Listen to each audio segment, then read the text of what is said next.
guest today is Brady Gaster. How you doing, Brady? Good. What do you do? I work on the Windows Azure evangelism team, and my focus area is the Windows Azure Websites product.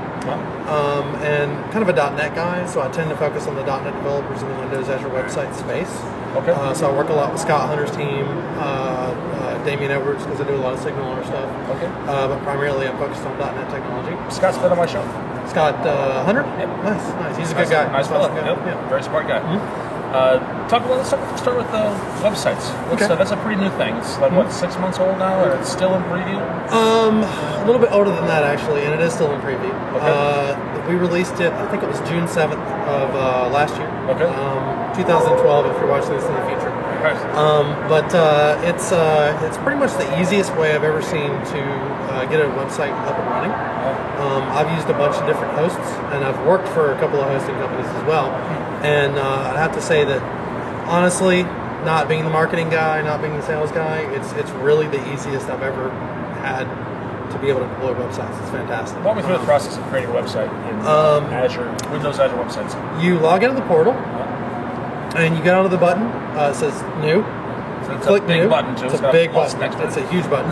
You click New, then you go to Compute, and then Website, and then you can create either like a blank site that just doesn't have anything running in it, or you can do what we call a custom create. And usually the idea behind that is that you're going to create a website that has a database backend. So you have to supply a connection string in that case. Actually, you don't even have to do that. You can actually, when you say create custom, a couple of extra dialogues will appear, and you can actually say you want to connect to an existing SQL database, or you can create a new database, or you can even go as far as to create a new server. So if you've already got a couple of databases on a couple of servers out there, you can actually go ahead and create your own new server for one database for that particular site. Okay. And then it kind of spins for a second, and it's up and running, and you can actually browse your site within about 10 seconds of actually being done. He was on the show last week, and he just can't handle the fact that he's not on the show this week, so he's got to invade. So that's a friend of yours? Yeah, that's Kavina. And I like I think the coolest of the options there's the blank site, right? The custom site. The coolest one is the gallery. The gallery. Yeah. And the gallery is actually really cool because we have 20 or 30 different applications in the gallery right now. Everything from stuff like WordPress to what I use, which is Orchard.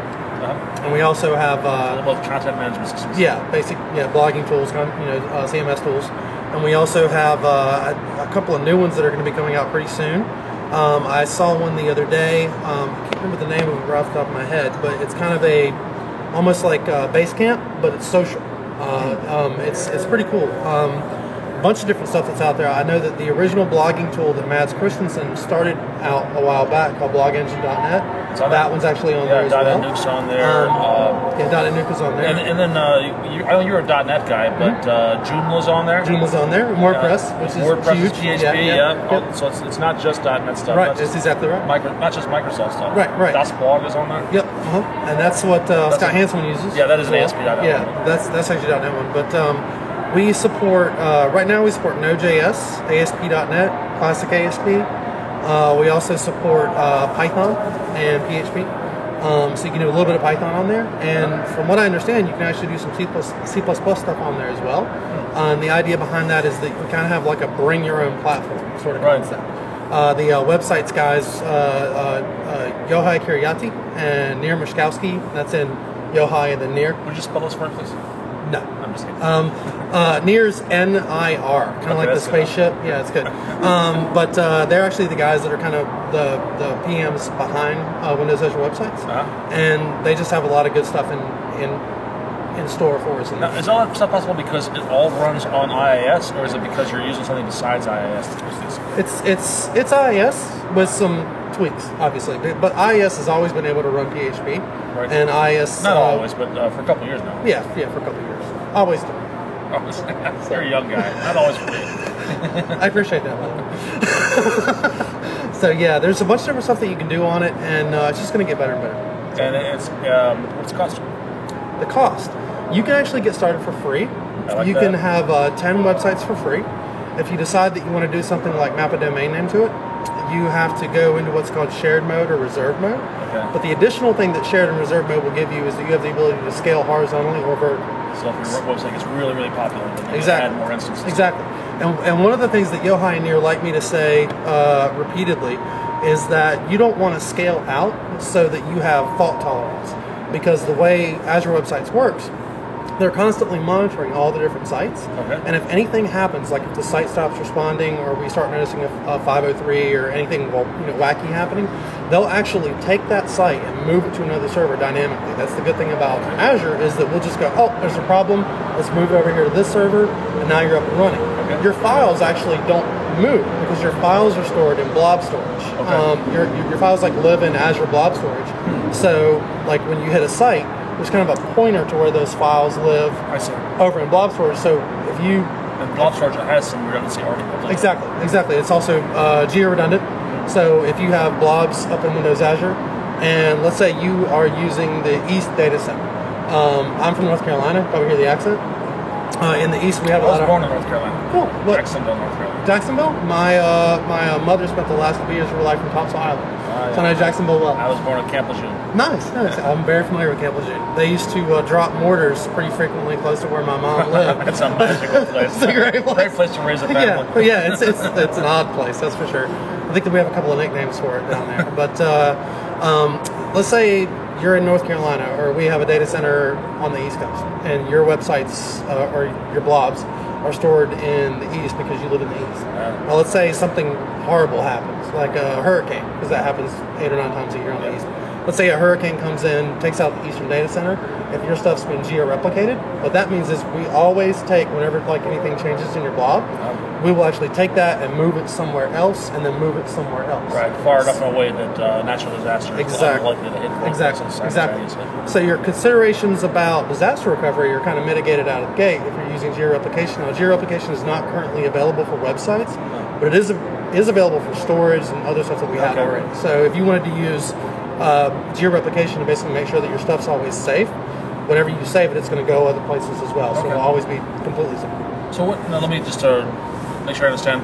The recommendation here is you said it's better to scale up than to scale out, or it's better to scale out than to scale up?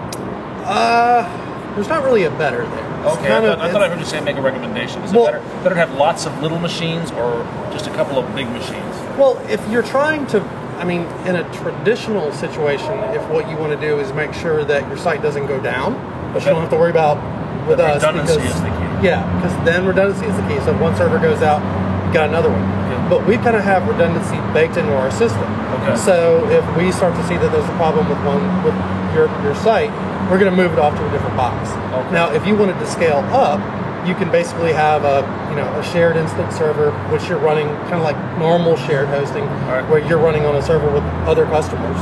But if you don't like that, or you have some sort of certification requirement that dictates that you have your own box, you can actually go from shared to reserved. And when you go from shared to reserved, all of your sites live on your own instance. Okay. And at that point, you can actually scale up and out. So I could go to reserve, and like let's say my performance isn't exactly where I want it to be, because I'm on a small, I can go from small to large, however I want to. And then if I want to get really powerful, I can actually create multiple reserved instances. So I can actually scale up to my own reserved instance. And if I want more power, I can scale out. Okay. All right. So reserved means I have my own virtual machine and multiple ones if I want to scale out. Exactly. Shared means I'm on a virtual machine. Other websites might be on the same virtual machine. Right. And then the free one is essentially a shared instance with some limitations, right? Right. It's a shared instance with like a lower bandwidth rating, and you don't get the DNS. And you don't get DNS. Customer domain name. Right.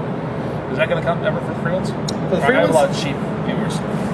Right now, I don't know of any plan to provide DNS to the free. The lowest tier that we offer that is shared. Okay. But if that changes, I promise to let you know.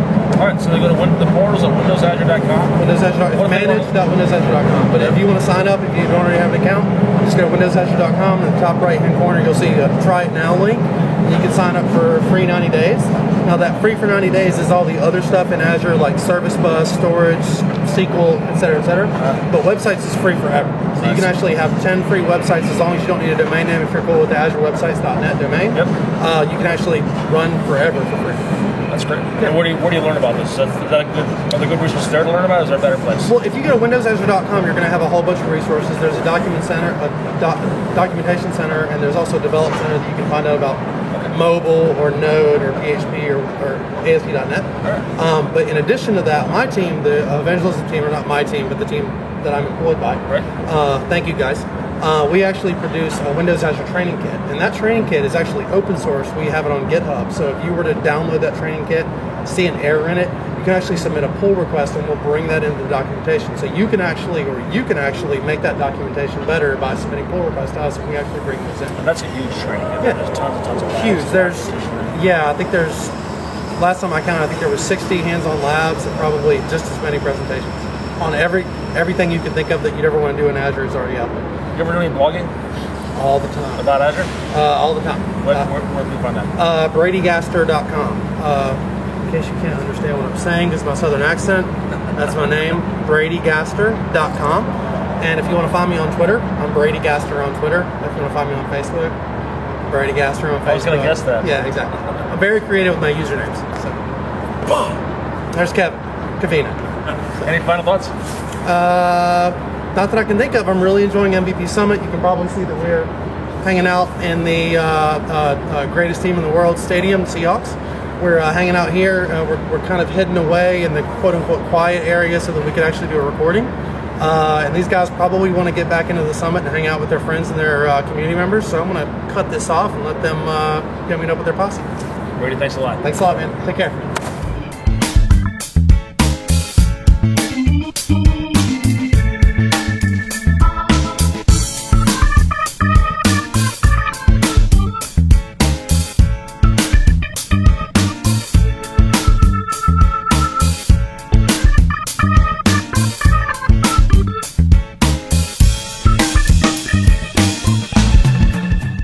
I'm hanging out at the Microsoft MVP Summit. We're actually in the Seahawks Stadium right now, and I'm basically hanging out here where I can talk to my friends about technology. So we're all hanging around, talking about technology and friends, and we're just doing our thing. And I've really enjoyed this recording episode, and I appreciate the opportunity to be on the show. Thanks a lot, guys. Take care.